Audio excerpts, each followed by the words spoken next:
Who can resist the beast on Mars? 100-ton creature bursts out, an epic spectacle. To catch the beast, the seconds lost 1,000, two headbutted by its giant nose, causing the audience to scream wildly. Seeing his father injured, Sulla panicked. The beast's blind, relied on ears and nose like a blind elephant. Suddenly, the beast turned and charged at Carter, who was waving the iron chain like he was dancing. Carter jumped over the massive creature but got tripped by the chain. Talk about bad luck. He tried to yank out the chain, but it felt like the chain was playing hide and seek, refusing to budge. Seeing how boring it was, Cliff decided to release another beast to spice things up in the arena hall. After some friendly banter, the beast charged at their targets, making Sulla anxious. So he jumped into the ring with his nemesis. As soon as they landed, the nemesis was gobbled up by the beast, leaving the audience's eyes popping out in shock. Carter was tossed around by another beast, spinning in the air for what felt like 300 turns, like a merry-go-round ride.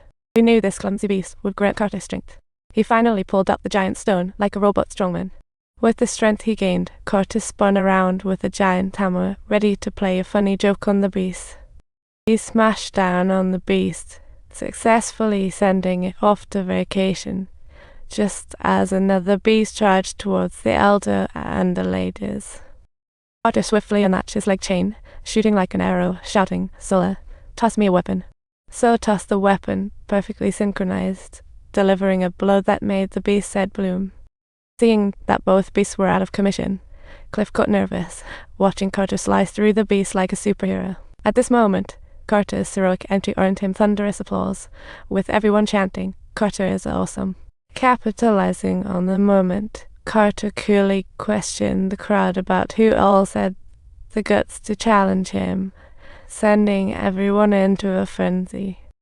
As a result, Cliff came charging over, ready to give Carter a taste of his own medicine, but the gap was just too. In this wild turn of events, Carter unexpectedly became the new clan leader, leaving everyone shocked, as this dramatic twist exceeded all expectations. Carter made a bold decision, setting up new rules that completely turned ancestral traditions upside. Though this was unlikely, with this as round, everyone just had to go along with it.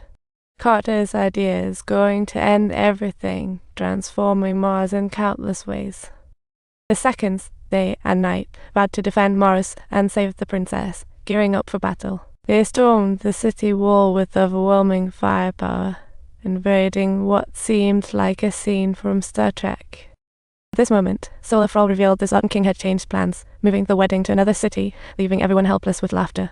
After a scolding from the elder, Carter rapidly matured and immediately decided to speed off to Helm City himself.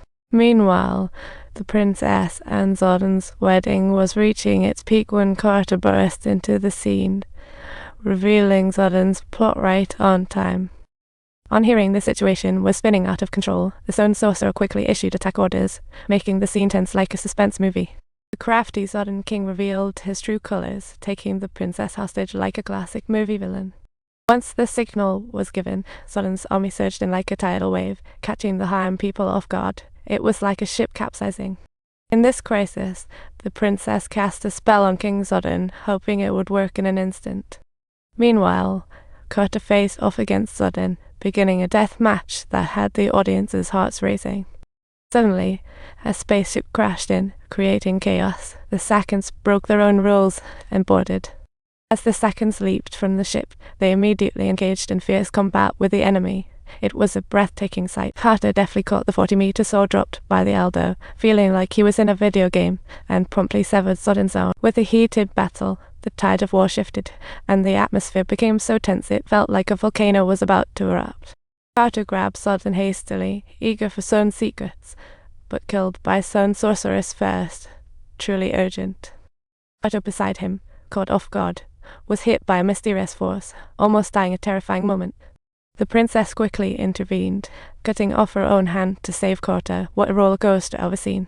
But the cunning sorceress disguised as the princess turned the tables, threatening Carter. What a twist that left everyone astounded. Carter rushed to counter, only to have the sorceress steal the holy plate.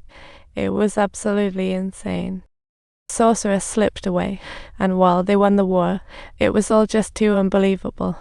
Carter gazed at the princess, trapped, but seized the moment to confess and plan his next step. With wedding setup intact, the father-in-law decided to proceed, this time with Earthling Carter as groom. Now that he had a wife, Carter decided to toss the plate home to Earth and stay behind to protect the princess. Just as Carter and Ulla returned to the palace, they were stopped by guards, and Ulla immediately grew fierce. It was the sorceress. Carter was caught off guard and got sent to Earth, becoming a drifter in a parallel universe. Carter felt utterly hopeless, crawling towards the teleportation pad in utter despair, a total loss of hope. He then realized he didn't have the key for teleportation and couldn't return to Mars, feeling like it was all a bizarre dream.